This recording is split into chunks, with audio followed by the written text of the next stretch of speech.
విజయనగరం జిల్లా రాజాం నియోజకవర్గం రేగిడి ఆముదాల వలస మండలం ఉణుకూరు గ్రామంలో గత 8 సంవత్సరాల నుండి గతుకలు గుమ్ములతో ప్రయాణికులు గ్రామ ప్రజలు తీవ్ర ఇబ్బందులు పడుతున్నారు.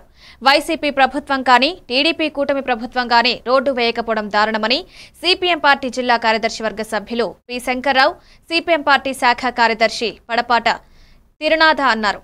వియ్యపు లక్ష్మణనాయుడు, జి దుర్గారావు, వంగర మండలం రేగిడి మండలం సుమారు 80 గ్రామాల నుండి వేలాది మంది ప్రజలు రోజు విద్య, వైద్యం, వ్యాపారం అనేక సమస్యలపై ఉణుకూరు గ్రామం మీద ప్రజలందరూ ప్రయాణం చేయాల్సి వస్తుంది. రోడ్లలో తీవ్రమైన అనారోగ్య సమస్యలు ఎదుర్కొంటున్నారన్నారు.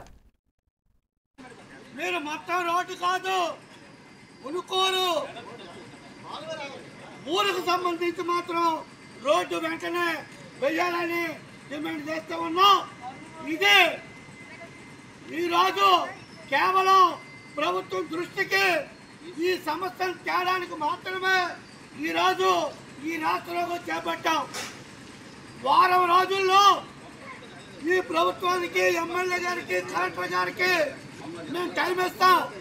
వారం రోజుల్లో దీని మీద తీర్మానం చేసి వెంటనే రోడ్డు వేయడానికి మీరు ప్రయత్నం చేయకపోతే ఈ రోడ్డు మీదే ఒక రోజంతా కూర్చొని ఈ సమస్య పరిష్కారం అయ్యేంత వరకు గ్రామ ప్రజలందరూ కుర్చీలు, రోడ్డు మీద మంచాలు అన్ని వేసుకొని ఇటు పక్క రాకపోకలే బంద్ చేస్తామని చెప్పేసి ఈ సందర్భంగా తెలియజేస్తూ ఉన్నాం.